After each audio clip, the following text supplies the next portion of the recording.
आज दो ऐसे जागृत मंत्र मैं आप लोगों के साथ साझा करने वाला हूँ, जिनका भी जैसे किसी का दुकान है, किसी की व्यापार है कोई अपना और चल नहीं रहा है।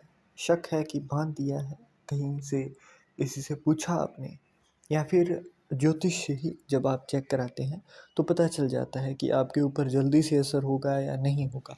जैसे सबसे छोटा तरीका है कि अगर आपकी जो गण है ना? जब आप कुंडली ओपन करते हैं तो बहुत आजकल कई लोग नहीं देखते हैं परंतु प्रेफ़र किया जाता है।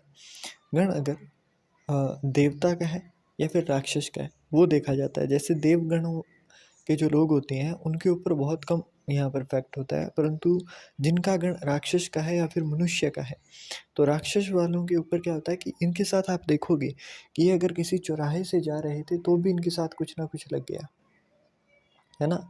जैसे कि कुछ एक डेज़ होते हैं तो उनके अंदर इनके ऊपर असर हो जाता है, या फिर बचपन में जब इनको किसी ने कुछ कोई तारीफ़ कर दी इनकी कुछ करने की, तो नज़र लग गई, बच्चा रोता रहा। थोड़े बड़े हुए तो किसी ने कुछ थोड़ा बहुत ट्राई किया तो काम बंद हो गया।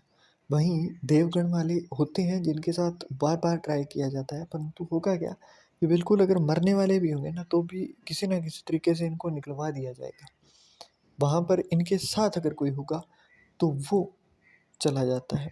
ये चीज़ आप देखोगे। तो इतना डिटेल के अंदर तो मैं अभी नहीं एक्सप्लेन करने वाला हूँ कि कैसे आपको पता लगेगा, परंतु हाँ, मैं ये चीज़ें ज़रूर बताऊँगा कि आप खोल कैसे सकते हो। इसमें किसी दूसरे को कुछ भी देने की ज़रूरत नहीं होगी। आप खुद ब खुद बैठिए, जागृत मंत्र होंगे, तो बस भरोसा रखना है क्योंकि जागृत मंत्र है, आप इसको बस एक एक्सपेरिमेंट के बेस पर मत ट्राई करिएगा। पहले ही मैं बता दे रहा हूँ। अगर आप एक्सपेरिमेंट के बेस पर इसको ट्राई करते हो तो इसके बाद ज़िम्मेदारी सारी आपकी होगी। ये डिस्क्लेमर है हमारी तरफ से। सबसे पहला मंत्र, जो साबर मंत्र है, जल खोलूँ, जल हल खोलूँ, खोलूँ बज व्यापार, आवे धन अपार, फुरो मंत्र, ईश्वर वाचा, हनुमत वचन, जुग जुग साचा। मैं दोबारा मंत्र बोल रहा हूँ।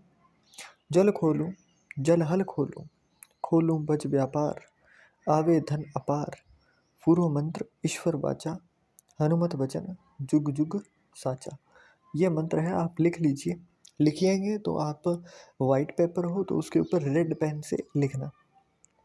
अब इस मंत्र को यूज़ कैसे किया जाएगा? साबुत काली उड़द के 4 या फिर 8 दाने एक साफ लाल रंग के कपड़े में रख लेने हैं आपको। उसके बाद में गंगा जल से इन्हें शुद्ध कर लेना है।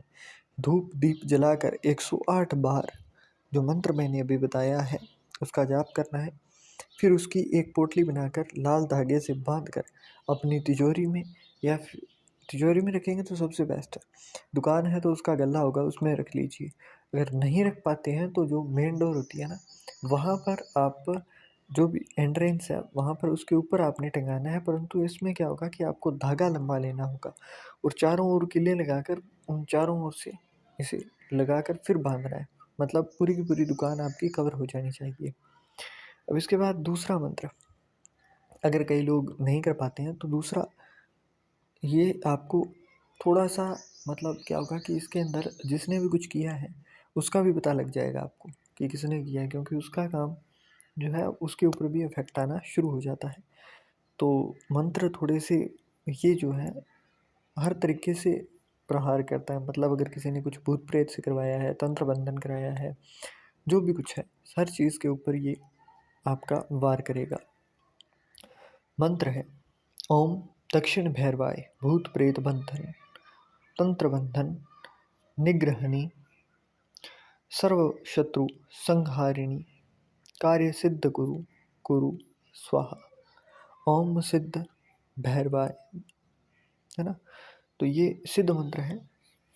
ओम दक्षिण भैरवाय भूत प्रेत बंधन तंत्र बंधन निग्रहणी सर्व शत्रु संहारिणी कार्य सिद्ध कुरु कुरु स्वाहा। ये मंत्र है आपका। विधि जो है वो भी यहाँ पर थोड़ी डिफरेंट है। जैसे गुलाल गुरुजन छार छबीला आता है और कपूर काचरी को मिलाकर आपने अच्छे से पीस लेना है।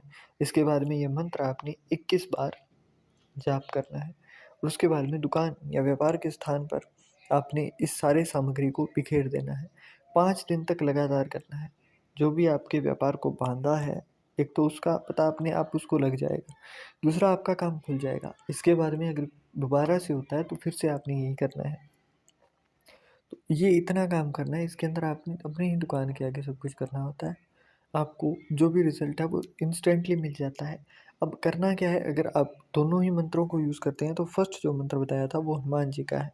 उसमें अगर आपको फ़ायदा मिलता है तो 2 लड्डू ले जाकर हनुमान जी के मंदिर में चढ़ा दीजिएगा और जय श्री राम की माला का 108 जाप कर लेना। दूसरे में आपको फ़ायदा होते ही 2 लड्डू ले जाकर या तो काले कुत्ते को दे दीजिए या फिर आस-पास में काल भैरव जी का मंदिर हो, है ना? तो वहाँ पर ले जाकर इनको चढ़ा देना है। प्रसाद आप ग्रहण करें तो अच्छा है, नहीं तो बाँट दीजिए, है ना? बाकी ऐसा नहीं होता है कि आप प्रसाद ग्रहण करेंगे तो कुछ बुरा हो जाएगा, पर कई लोग नहीं करते हैं तो आप बाँट सकते हैं। या फिर दक्षिण भैरव जी होते हैं तो काल भैरव जी का आप मंदिर के अंदर या फिर काले कुत्ते को दे सकते हैं, तो दोनों में ही आपका फ़ायदा है। इसके साथ-साथ जैसे ही काम खुलेगा ना तो कुछ आचरण आपको बदलना होगा। एक तो इसके बाद से जब भी आप दुकान खोलेंगे तो आपको दुकान को खोलने से पहले, अपने व्यापार के स्थान में घुसने से पहले उसको खटखटाना है ताकि अंदर जो भी शक्तियाँ हैं वो जाग जाएँ, है ना? और उसके बारे में जो भी आपकी शॉप है उसके आगे पानी छिड़कना होगा सुबह हर रोज़।